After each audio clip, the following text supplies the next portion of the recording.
Hello student, मैं एकता सिंह आप सभी का ज्ञान चैतन्य चैनल में बहुत बहुत स्वागत करती हूँ। आज के इस टॉपिक में हम प्राचीन भारत के इतिहास से संबंधित कुछ प्रश्नों को देखेंगे, जिसके अंतर्गत आज हम टॉपिक कवर करेंगे इतिहास के जो महत्वपूर्ण स्रोत हैं, उसके आधार पर हम यहाँ पर क्वेश्चन आंसर देखने वाले हैं। तो शुरू करते हैं। सबसे पहला क्वेश्चन है, दो सूचियाँ दी गई हैं, उनका मिलान करना है। तो यहाँ पर प्राचीन कालीन ऐतिहासिक जीवनियाँ हैं। सबसे पहला है बुद्ध चरित। तो बुद्ध चरित का जो मिलान है वो किससे होगा, उसका हम मिलान करेंगे यहाँ पर अश्वघोष की बुद्ध चरित यानी तीसरे से। और फिर उसके बाद हम हर्षचरित की हम मिलान करेंगे यहाँ पर बाणभट्ट से। और विक्रमांक देवचरित, इसका हम मिलान करेंगे बिल्हड़ से।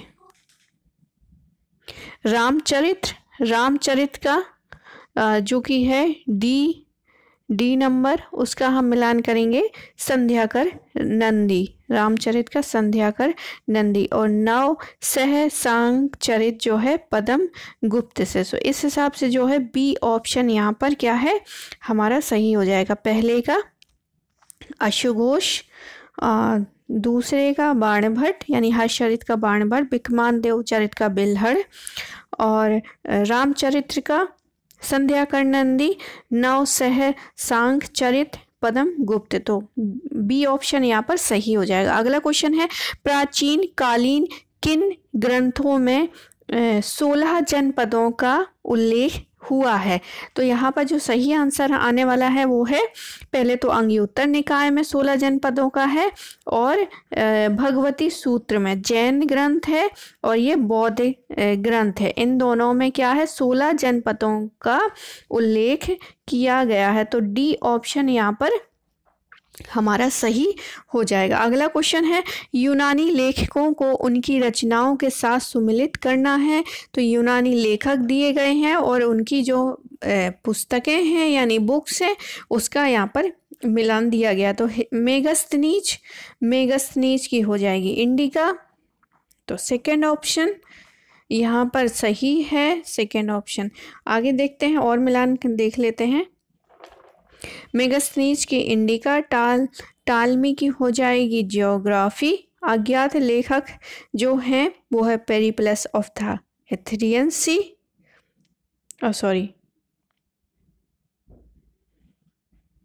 यहाँ पर जो है एक सेकंड यहाँ पर जो है मेगस्थनीज की इंडिका, टालमी की है ज्योग्राफी, ये सही है। अज्ञात लेखक बिल्कुल सही, यहाँ पर पेरिप्लस ऑफ द एथेरियन सी, और प्लिनी जो है वो नेचुरल हिस्ट्री। तो मेगस्थनीज की इंडिका 2 हो जाएगी, टालमी की ज्योग्राफी 3, अज्ञात लेखक पेरिप्लस ऑफ द एथेरियन सी, और प्लिनी जो है वो नेचुरल हिस्टोरी का। तो इस हिसाब से जो है सी ऑप्शन यहाँ पर जो है कूट सही बनता है। अगला क्वेश्चन देखते हैं, चीनी यात्रियों के विवरण के अनुसार सुमिलित करना है। तो मतलब यहाँ पर किसके समय में कौन सा चीनी यात्री आया था। तो हर्ष के समय में जो है हेंग सांग आए थे।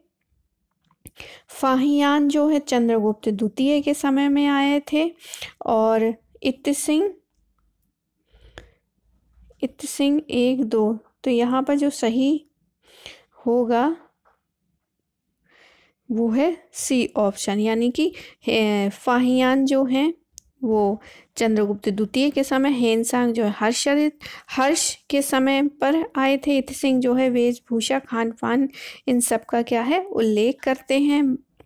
चाओ जू कुआ जो है वो चोलकालीन इतिहास के बारे में हमें बताते हैं। तो इस हिसाब से यहाँ पर भी सी ऑप्शन सही होता है। आगे देखते हैं, भारत में सबसे प्राचीन अभिलेख किस शासक के काल में प्राप्त हुए थे। सबसे प्राचीन जो अभिलेख प्राप्त हुए हैं वो है अशोक के समय में। तो यहाँ पर जो है डी ऑप्शन सही हो जाएगा। अगला क्वेश्चन है, सर्वप्रथम 1837 में अशोक के शिलालेखों को किसने पढ़ा था। जेम्स प्रिंसिप ने पढ़ा था। तो यहाँ पर सी ऑप्शन सही होगा, जॉन जेम्स प्रिंसिप। अगला है सबसे प्राचीन स्मृति कौन सी है? तो सबसे प्राचीन स्मृति जो है वो हमारी हो जाएगी, सबसे प्राचीन स्मृति जो है वो हो जाएगी मनु स्मृति। अगला क्वेश्चन है आदि काव्य की संज्ञा किसे दी जाती है? तो आदि काव्य जो है उसकी संज्ञा रामायण को दी जाती है, आदि काव्य यानी कि रामायण। अगला है प्राचीन पुराण कौन सा है? तो प्राचीन पुराण हमारा हो जाएगा यहाँ पर मत्स्य पुराण। मत्स्य पुराण क्या है? प्राचीन पुराण है। कृष्ण भक्ति का प्रथम और प्रधान ग्रंथ कौन सा है? यानी कि जिसमें कृष्ण भक्ति हो उसकी प्रधानता दी गई है, वो कौन सा यहाँ पर ग्रंथ है? तो यहाँ पर जो ग्रंथ है वो हो जाएगा श्री भगवत गीता। श्री भगवत गीता में ही क्या है यहाँ पर कृष्ण भक्ति का प्रथम और प्रधान साक्ष्य यहाँ पर मिलता है हमें। कहाँ पर? श्रीमद् भगवद गीता। अगला क्वेश्चन है प्राचीन व्याकरण अष्टाध्यायी के रचनाकार कौन से हैं? तो निम्नलिखित में से अष्टाध्यायी के जो रचनाकार हैं वो कौन से हैं? पाणिनि। पाणिनि जो है अष्टाध्यायी के रचनाकार हैं। और ये अष्टाध्यायी थी क्या? तो उस समय के जो व्याकरण है उसमें उस समय के व्याकरण के बारे में उल्लेख करता है। आगे है सुलभ सूत्र क्या है? तो सुलभ सूत्र एक संबंधित कौन से मतलब सुलभ सूत्र में किस के बारे में यहाँ पर बताया गया है? तो सुलभ सूत्र में ज्यामिति के बारे में बताया गया है। बहुत इंपॉर्टेंट क्वेश्चन है कि सुलभ सूत्र जो है ज्यामिति के बारे में बताया गया है। अगला क्वेश्चन है अशोक के निम्नलिखित अभिलेखों में से किस में दक्षिण भारतीय राज्यों का उल्लेख हुआ है? जिसमें चेर, पांड्य इन सब का क्या है उल्लेख होता नजर आता है। तो यहाँ पर जो सही आंसर हो जाएगा हमारा वो है द्वितीय मुख्य शिलालेख में क्या है दक्षिण भारतीय राज्यों का उल्लेख हुआ है। दक्षिण भारतीय राज्यों का उल्लेख द्वितीय मुख्य शिलालेखों में हुआ है। आगे देखते हैं निम्नलिखित कथनों पर विचार करना है। फायान ने उल्लेख किया है कि भारत का कोई भी सम्मानित व्यक्ति मांस नहीं खाता था। अगला है अशोक का युग शाकाहार के विकास की दृष्टि से मील का पत्थर साबित हुआ है। तो दोनों का दोनों जो है यहाँ पर फायान कहता है कि यहाँ पर कोई भी मांस नहीं खाता था और जो अशोक का युग है वो शाकाहार वाला था, ऐसा यहाँ पर कहा गया। तो यहाँ पर जो है दोनों ही सही है परंतु इनकी क्या है व्याख्या नहीं सही है, क्योंकि दोनों एक अशोक के युग को बता रहा है और जो फाहियान है वो चंद्रगुप्त मौर्य के समय जो है चंद्रगुप्त द्वितीय के समय की बात कर रहा है। तो यहाँ पर जो है ए जो है वो यहाँ पर बी जो है वो सही हो जाएगा, यानी कि ए और कथन दोनों सही है परंतु व्याख्या जो है वो बिल्कुल भी स्पष्टीकरण नहीं है। अगला क्वेश्चन है सीयूकी नामक यात्री का विवरण निम्नलिखित में से किससे जुड़ा है? मतलब इस सीयूकी जो पुस्तक का नाम है वो उसके लेखक कौन हैं, यहाँ पर ये पूछा गया है। तो यहाँ पर आंसर हो जाएगा हमारा हेनसांग की पुस्तक का नाम क्या है? सीयूकी। तो डी ऑप्शन यहाँ पर सही है। अगला क्वेश्चन है 14वीं सदी ईस्वी पूर्व का अभिलेख जिसमें वैदिक देवताओं का वर्णन है प्राप्त हुआ है। तो बोगज कोई से प्राप्त हुआ है, तो बी ऑप्शन यहाँ पर क्या हो जाएगा सही हो जाएगा। तो बी बोगज कोई से ही क्या है मित्र, अरुण, वरुण, नासत्य इन सब की क्या है यहाँ पर देवताओं का वर्णन किया गया है बोगज कोई अभिलेख से। अगला है अष्टांग हृदय संहिता निम्नलिखित में से किससे संबंधित ग्रंथ है? तो अष्टांग हृदय संहिता जो है वो संबंधित है किससे? चिकित्सा शास्त्र से। तो यहाँ पर डी ऑप्शन सही हो जाएगा। अष्टांग हृदय संहिता चिकित्सा शास्त्र से संबंधित है। अष्टांग हृदय संहिता चिकित्सा शास्त्र से संबंधित है। अगला क्वेश्चन है अधोलिखित अभिलेखों को उनके शासकों द्वारा सुमिलित करना है।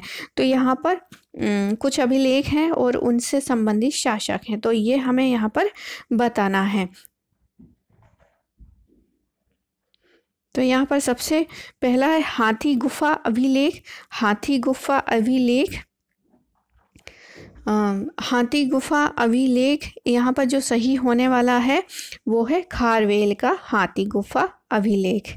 अगला है जूनागढ़, रुद्र दमन का जूनागढ़, तो यहाँ पर एक ऑप्शन, तो यहाँ पर हाथी गुफा अभिलेख खारवेल का है, तो 2 जूनागढ़ अभिलेख रुद्र दमन का है, तो एक प्रयाग स्तंभ लेख, ये हो जाएगा प्रयाग स्तंभ लेख।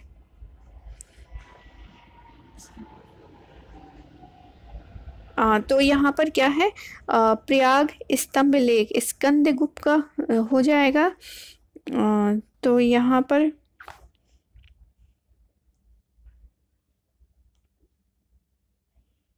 प्रयाग स्तंभ लेख, सॉरी समुद्रगुप्त का होगा। प्रयाग स्तंभ लेख क्या है, समुद्रगुप्त का। और ऐहोल अभिलेख ये हो जाएगा पुलकेशन द्वितीय का, यानी कि 3rd ऑप्शन।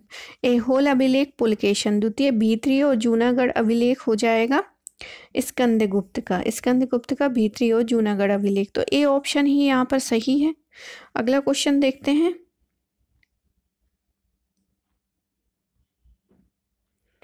अशोक के नाम का स्पष्ट उल्लेख, मतलब स्पष्ट जो है नाम वो कौन से अभिलेखों में प्राप्त हुआ है, तो यहाँ पर सही आंसर होने वाला है हमारा कौन कौन सा, सभी, क्योंकि मास्की में भी है, गुर्जरा में भी क्या है, यहाँ के अभिलेखों में अशोक का नाम मिलता है, और नेट्टर में भी है, उदयगोलम में भी है, मास्की में भी है, गुर्जरा में भी है, नट्टर में भी है, उदगोलम में भी है।